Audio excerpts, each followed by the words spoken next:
मेरा नाम डॉक्टर योगेंद्र सिंह है और मैंने पीएचडी किया है नैनो टेक्नोलॉजी में। मेरा ये पीएचडी का विषय भी है और ये बीटीई के सिलेबस में भी है। बीटीई के सिलेबस में होने के लिए nano technology and it's applications विषय पर ये एक सब टॉपिक है बीटीई के सिलेबस के अंदर। तो आज इसी के ऊपर हम चर्चा करेंगे और यही हमारा विषय रहेगा। बाद में हम इस टॉपिक का ही सब टॉपिक दूसरा जो रहेगा उसे लेकर आएंगे। तो यहीं से हम स्टार्ट करते हैं nano technology and its application. पहली बात ये होती है कि नैनो टेक्नोलॉजी क्या है, हमें ये समझना पड़ता है। नैनो टेक्नोलॉजी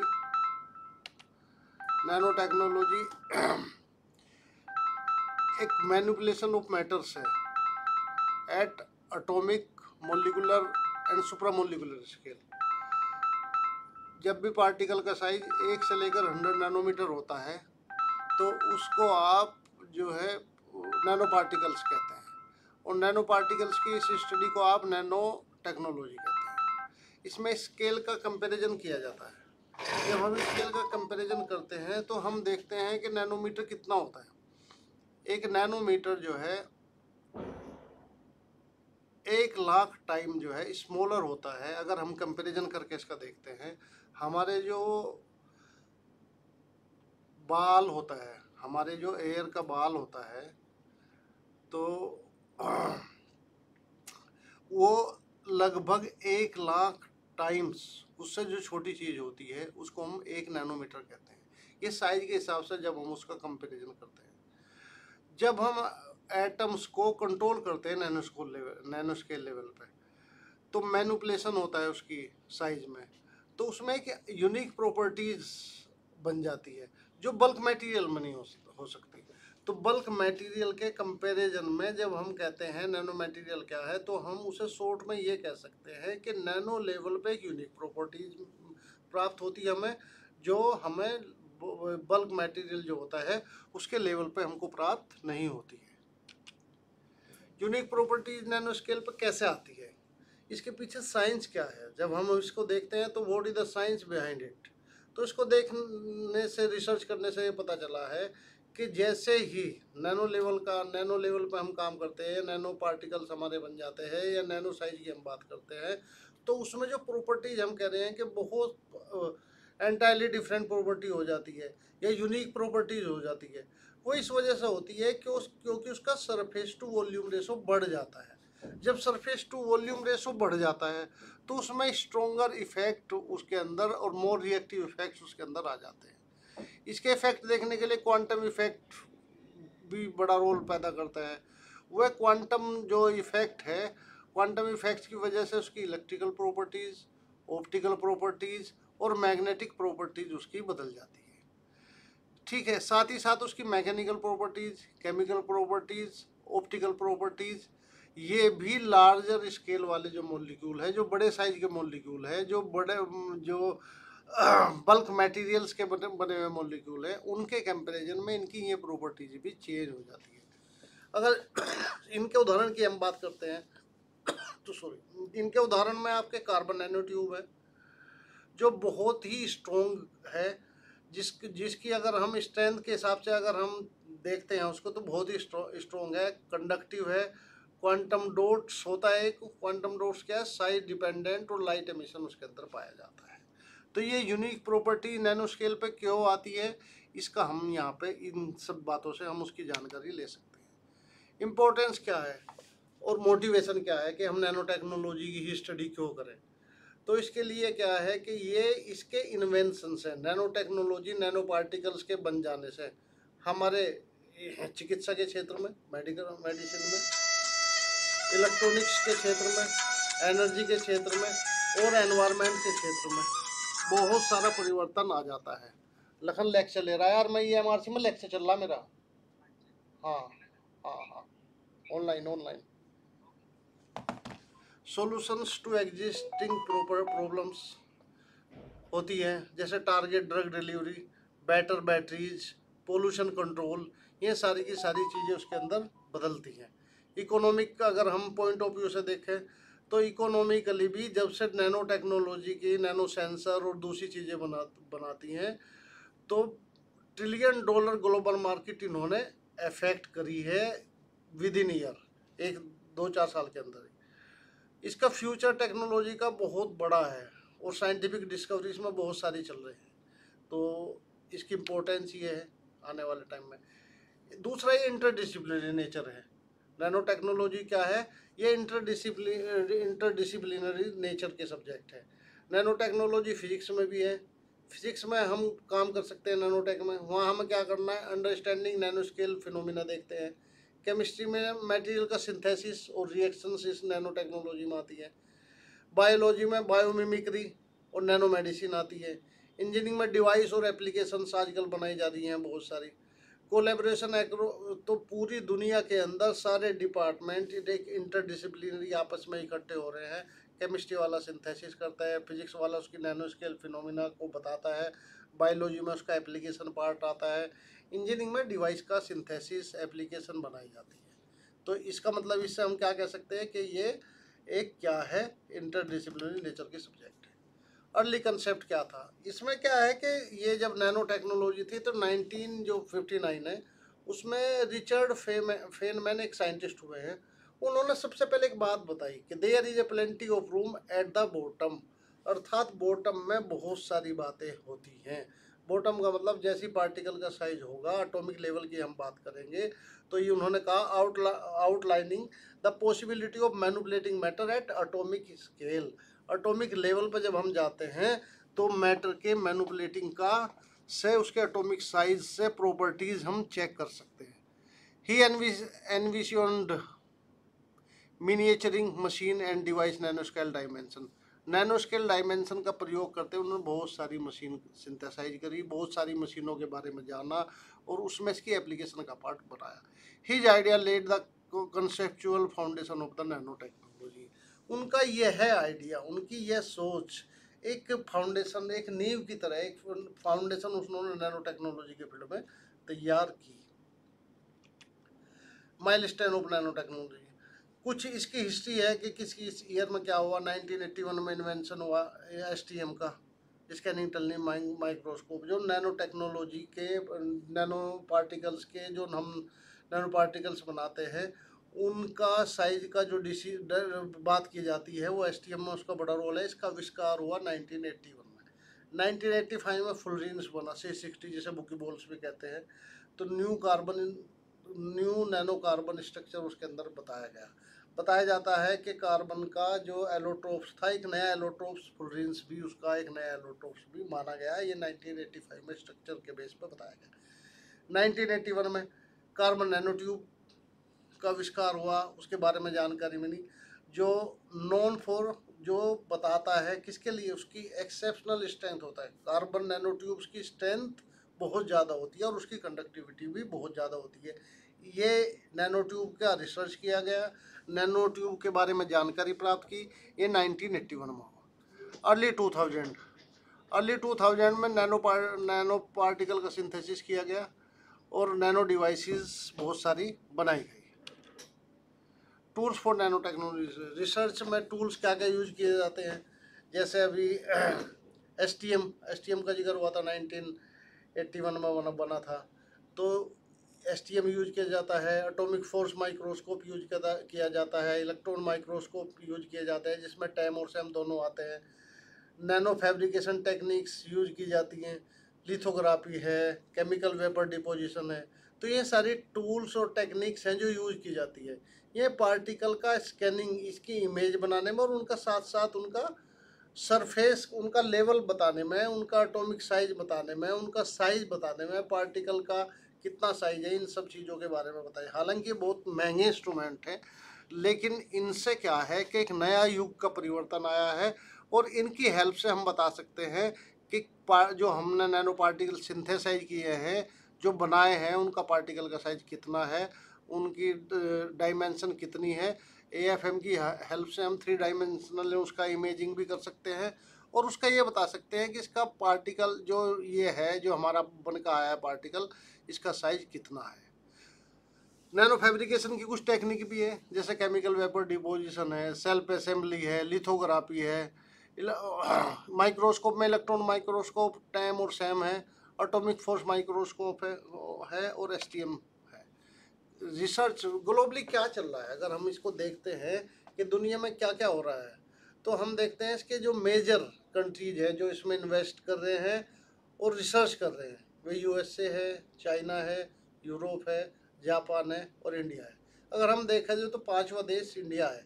फर्स्ट इसमें यूएसए है जो बहुत सारी रिसर्च कर रहे हैं, दूसरे नंबर पर चाइना आता है, तीसरे नंबर पर यूरोप, चौथे नंबर पर जापान और पांचवें नंबर पर इंडिया।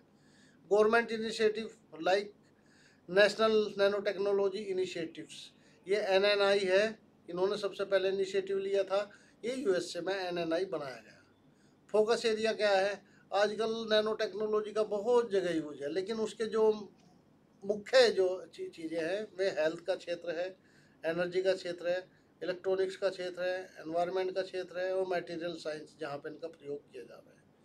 कोलेब्रेशन बिटवीन एकेडमी या इंडस्ट्री एंड गवर्नमेंट, ये विषयों का जो है ना जो सब्जेक्ट है उनका तो आपस में इंटरडिसिप्लिनरी है ही सब्जेक्ट, साथ में एक कोलेबरेटिव प्रोजेक्ट भी होता है। कोलेबरेटिव प्रोजेक्ट मींस जैसे इसमें जो जो एकेडमिशिया हैं, जो आर&डी करते हैं, जो रिसर्च करते हैं, ठीक है, उनका रोल है। साथ में जो हमने एकेडमिकली हमने जो बनाया, जो रिसर्च किया, उसकी आर&डी की, उसका इंडस्ट्री में हम मैन्युफैक्चर कैसे करेंगे, उनका रोल है। तीसरा गवर्नमेंट का रोल है। अगर ये तीनों मिल जाते हैं तो हमारा प्रोजेक्ट पूरा हो जाता है। कोई भी हमने सब्जेक्ट लिया तो पहले एकेडमिकली हम उसको देखते हैं, एकेडमिकली उसकी एनालिसिस करते हैं, उसके बाद हम उसकी इंडस्ट्री में जाते हैं, इंडस्ट्री में उसको फिर मैन्युफैक्चरिंग के लिए भेजते हैं, और इसमें गवर्नमेंट का साथ होना भी ज़्यादा, इसलिए सबका कोलेबोरेशन है, कोलेबरेटिव ये प्रोजेक्ट होता है। नैनो टेक्नोलॉजी इंडिया और वर्ल्ड वाइड इनिशिएटिव क्या है, इंडिया के अंदर क्या है कि centre of nano science and engineering है, खुला है, डेडिकेटेड रिसर्च कर रहा है इस फील्ड में, centre for nano science and engineering. दूसरा, national nanotechnology mission launch हुआ है 2007 में गवर्नमेंट ऑफ इंडिया द्वारा। तीसरा, इंटरनेशनल सिंपोजियम और कोलेबोरेशन एडवांसिंग नैनोटेक ग्लोबली, जहाँ भी कोई सेमिनार सिंपोजियम होता है इंटरनेशनल, उसमें भी कोलेबोरेशन हमारा होता है और उसमें भी इंडिया वाले पार्टिसिपेट करते हैं, चाहे वे लोग आईआईटी से जुड़े हुए हैं, चाहे वो स्टेट यूनिवर्सिटी से जुड़े हैं, चाहे वो टेक्निकल एजुकेशन से जुड़े हैं। सिंपोजियम में जब हम जाते हैं तो अपना विचार इंडिया की तरफ से भी रिप्रेजेंटेशन बढ़ा है। Impact of India industries, pharmaceutical industries में काफ़ी रोल बढ़ा है, आईटी में, एग्रीकल्चर में और मैन्युफैक्चरिंग के क्षेत्र में भी नैनो टेक्नोलॉजी में इंडिया में काफ़ी काम चल रहा है। Nano materials types, nano particles होते हैं, पार्टिकल नैनो, तो इसमें जो नैनो मटेरियल बनते हैं कौन कौन से हो सकते हैं, वे नैनो पार्टिकल्स हो सकते हैं, नैनो ट्यूब्स हो सकती हैं, नैनो वायर्स हो सकते हैं, क्वांटम डॉट्स हो सकते हैं। नैनो पार्टिकल्स कौन से हो सकते हैं, नैनो पार्टिकल्स में हैं जिनका पार्टिकल का साइज 1 से 100 नैनोमीटर के बीच में होता है। वेरियस एप्लीकेशन उसकी क्या है, मेडिसिन के क्षेत्र में है और कैटालिसिस के क्षेत्र में है। नैनो ट्यूब्स क्या है, सिलेंड्रिकल कार्बन की नैनो ट्यूब बनाई जाती है जिनकी स्ट्रेंथ बहुत ज़्यादा होती है और कंडक्टिविटी ज़्यादा होती है। नैनो ट्यूब का मैंने पहले भी जिक्र किया, इनकी खास बात यह है कि इनका सिलेंड्रिकल होती है, कार्बन की स्ट्रक्चर है इनके अंदर, और इनके अंदर रिमार्केबल क्या है, स्ट्रेंथ होती है और इनके अंदर कंडक्टिविटी होती है। नैनो वायर जो है 1 डायमेंशनल वाले नैनो स्ट्रक्चर वाले होते हैं, नैनो सेंसर्स हैं। क्वांटम डॉट्स सेमीकंडक्टर हैं, नैनो पार्टिकल्स हैं जो रेडिएशन को इमिट करते हैं और उनके साइज को भी अफेक्ट करते हैं। नैनो लेवल पे क्या होता है, फिजिकल और केमिकल प्रॉपर्टीज में काफ़ी बदलाव आता है, उसी का हम यहाँ पे जिक्र करना चाहते हैं, उसको डिस्कस कर लेते हैं। जैसे सरफेस टू वॉल्यूम रेशो बढ़ता है तो वो काफ़ी चेंज आता है उसमें, वो इफेक्ट करता है उसकी स्ट्रेंथ को और रिएक्टिविटी को। एक बात तो ये यहाँ पे बदलाव आता है। दूसरा है क्वांटम कन्फाइनमेंट इफेक्ट्स आता है जो इलेक्ट्रिकल और ऑप्टिकल बिहेवियर को, पहला है रिएक्टिविटी स्ट्रेंथ को बदल देता है, दूसरा ऑप्टिकल बिहेवियर और इलेक्ट्रिकल बिहेवियर को बदल देता है, तीसरा कैटेलिटिक जो प्रॉपर्टीज है बल्क मटेरियल्स की, उन्हें भी काफ़ी बढ़ा देता है, काफ़ी चेंज कर देता है। जो कैटेलिस्ट पहले 5 टाइम काम कर रहा था तो उसके नैनो पार्टिकल्स बना हज़ारों टाइम्स उसकी प्रॉपर्टीज में चेंज आ जाता है। मेल्टिंग पॉइंट्स में फ़र्क पड़ता है, मैग्नेटिक इफेक्ट में जाता है, फ्लोरोसेंस और फ्लोरोसेंस में बदल जाता है। इसके एग्जाम्पल्स यहाँ हो सकते हैं।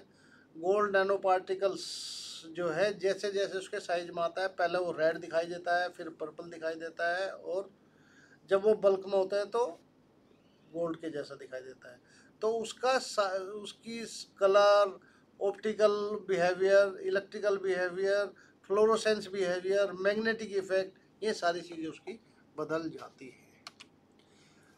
बनाने के क्या क्या नियम हैं? दो अप्रोच है इसके अंदर, बॉटम अप और टॉप डाउन। जो बॉटम अप है उसमें तो हम मटेरियल को बिल्ड करते हैं एटम बाई, नीचे से ऊपर की तरफ जाते हैं, एटम बाई एटम और मॉलिक्यूल बाई मॉलिक्यूल। तो इसमें इस अप्रोच को तो हम कहते हैं बॉटम अप्रोच। इसमें जो अप्रोच जो है इसमें हम लगाते हैं chemical vapour deposition, sol gel process और सेल्फ असेंबली। तीसरा होता है टॉप डाउन अप्रोच। इसमें बड़े मटेरियल को छोटे में ब्रेक किया जाता है और नैनो लेवल पे लाया जाता है। इसमें जो यूज करते हैं हम, ये तो बाल मिलिंग या इचिंग या लिथोग्राफी, हम इसमें तीन चीज़ों का इस्तेमाल कर सकते हैं। तो दो अप्रोच है, बॉटम अप और टॉप डाउन, इनसे बनाया जाता है। तीसरा रूट भी एक इसमें आजकल बन गया है, उसको हम बायोलॉजिकल रूट कहते हैं। इसमें माइक्रो ऑर्गेनिज्म का हम यूज करते हैं, ठीक है, प्लांट से सिंथेसाइज करते हैं, जिससे इको फ्रेंडली हम उसको बनाते हैं। तो तीन रूट हो गए, bottom up, top down. Bottom up का मतलब छोटे से बड़ा बनाना, टॉप डाउन का मतलब बड़े से छोटा करना। तीसरा उसके अंदर माइक्रो ऑर्गेनिज्म हम ऐड करके, और माइक्रो ऑर्गेनिज्म से उसको हम छोटा करके इको फ्रेंडली हम उसको बना सकते हैं। तीन मेथड उसके सिंथेसिस के हो सकते हैं। कैरेक्टराइजेशन, अब हमारा जो हमने सिंथेसाइज तो कर लिया, सिंथेसाइज का हमें कैरेक्टराइजेशन करना पड़ेगा। कैरेक्टराइजेशन करने के लिए हमें क्या क्या करना पड़ता है, उसके बारे में जानना होगा कि हमारे उसका जो बन के आए हैं हमारे नैनो पार्टिकल्स, उनका साइज कितना है। तो उसको जानने के लिए हमें इलेक्ट्रॉन माइक्रोस्कोप के थ्रू जाना पड़ेगा, एटॉमिक फोर्स माइक्रोस्कोप के थ्रू जाना पड़ेगा, एक्सरे XRD करना पड़ता है उसका, या DLS करना पड़ता है, या स्पेक्ट्रोस्कोपी जो टेक्निक हमारी, जैसा अल्ट्रावायलेट विजिबल है, FTIR है, रमन स्पेक्ट्रा है, इससे जा सकते हैं। DLS कर सकते हैं, डायनेमिक लाइट स्कैटरिंग कर सकते हैं, एक्सरे डिफ्रैक्शन कर सकते हैं, एटॉमिक फोर्स माइक्रोस्कोप से कर सकते हैं, टैम और सैम से करते हैं। टैम और सैम से हम क्या कर सकते हैं, विजुअलाइजेशन है एटॉमिक और नैनो स्केल रिजोल्यूशन। इसके अंदर हम नैनो स्केल पर रिजोल्यूशन पर हम इसमें जा सकते हैं। एटॉमिक फोर्स माइक्रोस्कोप से हम क्या कर सकते हैं, surface topography and force measurement कर सकते हैं। एक्सरे डिफ्रैक्शन से हम determines crystal structure and phase कर सकते हैं, क्रिस्टल की स्ट्रक्चर और फेज बता सकते हैं उसकी। DLS से हम साइज का डिस्ट्रीब्यूशन नैनो पार्टिकल का बता सकते हैं। स्पेक्ट्रोस्कोपी की हेल्प से हम केमिकल कंपोजिशन और बॉन्डिंग क्या है उसके अंदर, ये बता सकते हैं। सेफ्टी, जब इतना छोटा पार्टिकल का साइज हो जाता है तो उसकी कुछ थोड़ी सी हमको एथिकल कंसिडरेशन और सेफ्टी कंसिडरेशन भी देखना पड़ता है। इसमें थोड़ा सा इशू आ सकता है, जिसमें potential toxicity and environmental impact of nano particles, ये हमें पहले से देखना पड़ेगा। रेगुलेशन और कुछ गाइडलाइन हमें इसकी बनानी पड़ेगी, ठीक है। उसके अंदर need to for through risk assessment और लाइफ साइकिल एनालिसिस करनी पड़ेगी। एथिकल इशूज हमें देखना पड़ेगा। Importance of public awareness and responsibility of innovation बनाना पड़ेगा। नैनो मेडिसिन एक बड़ा क्षेत्र है, नैनो पार्टिकल्स का एक एप्लीकेशन है नैनो मेडिसिन।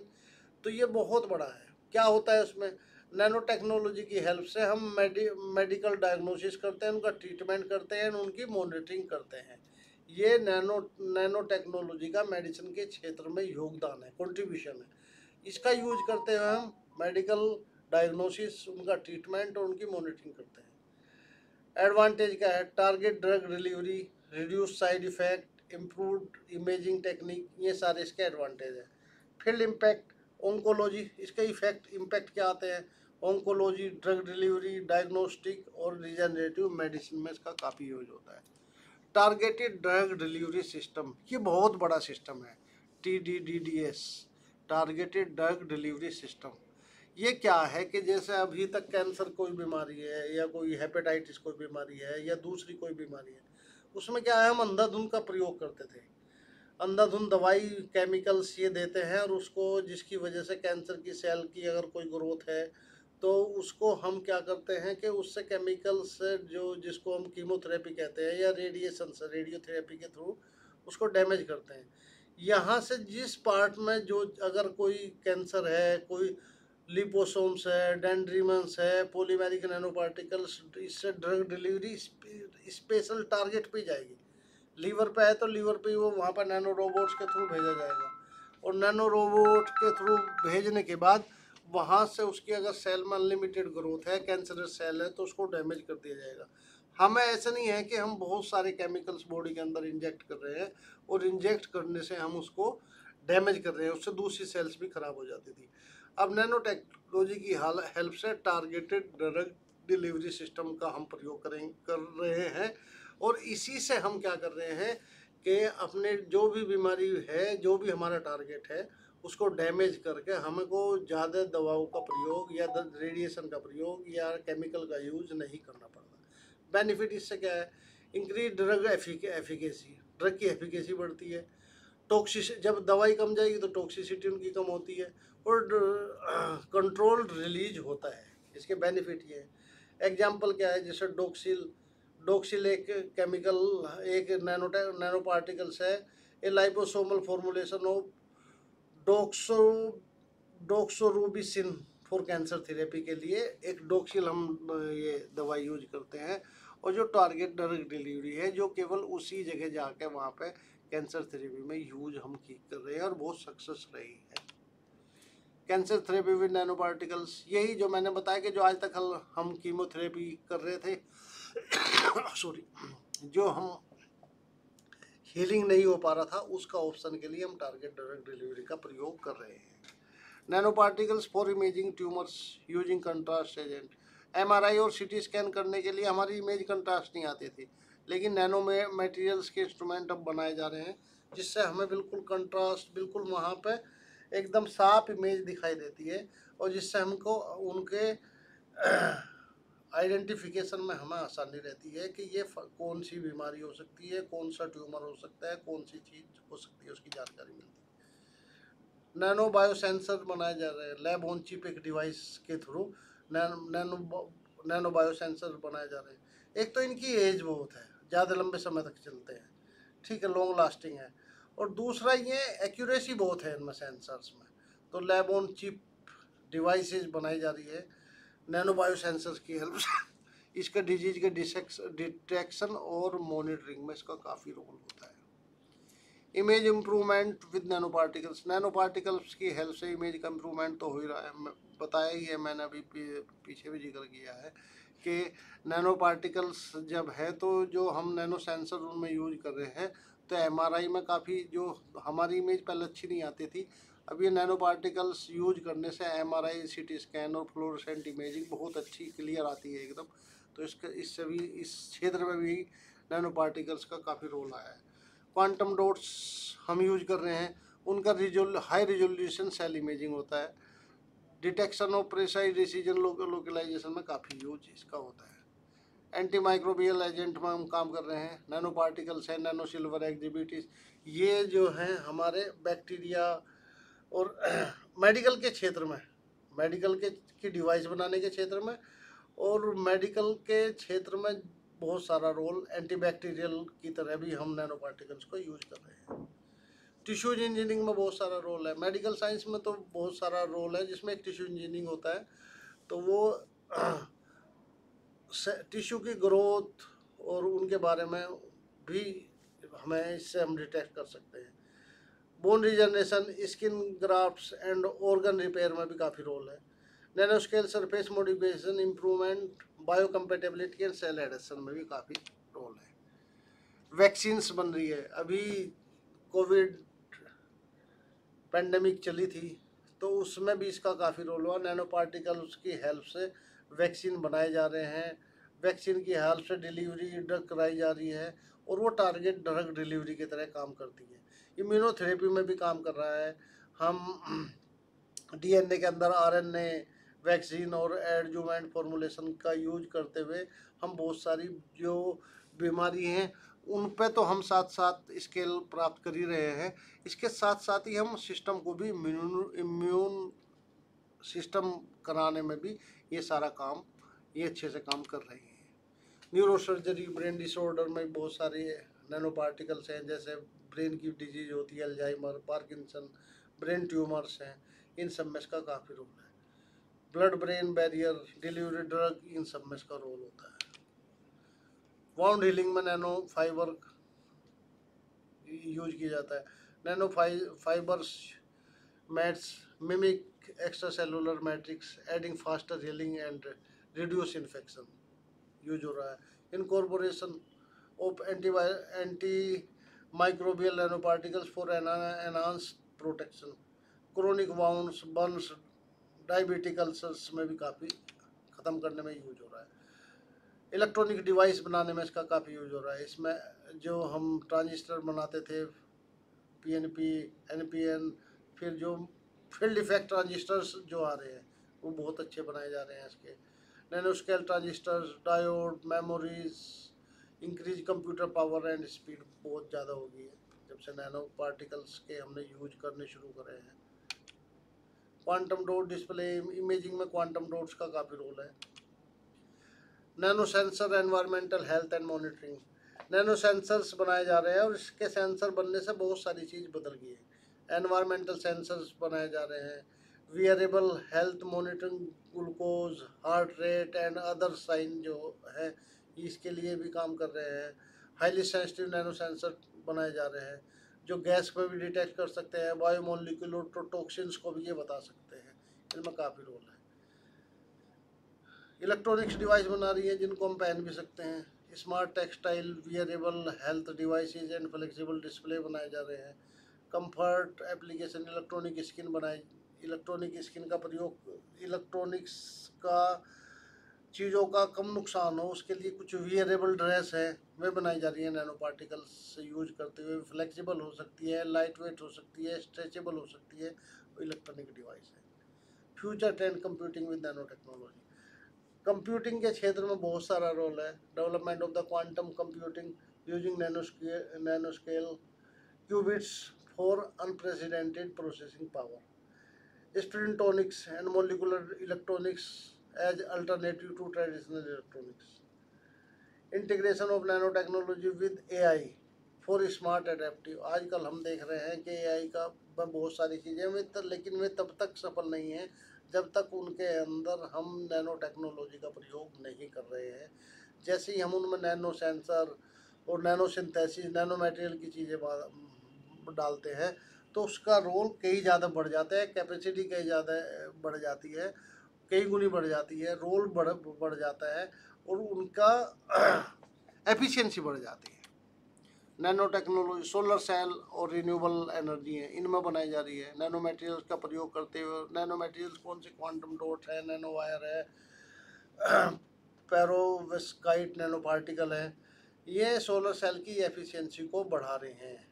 ये जब से हमने इनका यूज करना शुरू करा है तो सोलर सेल की रिन्यूएबल एनर्जी में भी काफ़ी कंट्रीब्यूशन इनका हो रहा है। Development of the flexible light weight, उनका फ्लेक्सिबल है, लाइट वेट है, लो कॉस्ट सोलर पैनल बनाए जा रहे हैं आजकल इन सब का प्रयोग करते हुए। लाइट उनसे हो क्या रहा है प्रैक्टिकली, उनका ये हो रहा है कि enhance light absorption, chain transport and nano scale improving energy conservation. Nano catalyst for fuel cell and pollution control में भी काफ़ी यूज हो रहा है। फ्यूल सेल बनाई जा रही है जिनका पोल्यूशन कंट्रोल में काफ़ी रोल है।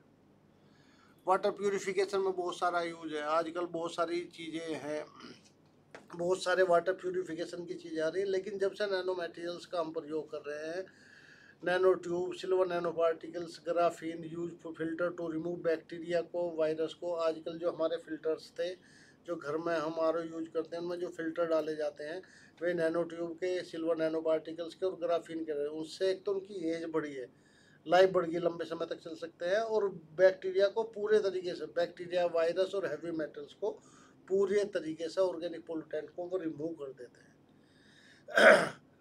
Portable low cost water purification devices बनाई जा रही है। Increase effectiveness and longevity filtration system ये बढ़ा रही है। एनर्जी स्टोरेज, नैनोटेक बैटरीज बनाई जा रही है। सुपर कैपेसिटर्स बना रहे हैं। जो पहले बैटरी 4 आवर चलती थी, अब नैनो पार्टिकल्स की हेल्प से लगा के उनकी कैपेसिटी लिथियम आयन बैटरी बनाई जा रही है। उनसे उनकी एज लगभग 10 टाइम्स ज़्यादा हो गई है। उसमें हम कैपेसिटर की जगह सुपर कैपेसिटर्स का प्रयोग कर रहे हैं, जिससे हमारा एनर्जी स्टोरेज का जो सोर्स है वो कई गुना ज़्यादा इफेक्टिवली काम कर रहा है। Thank you.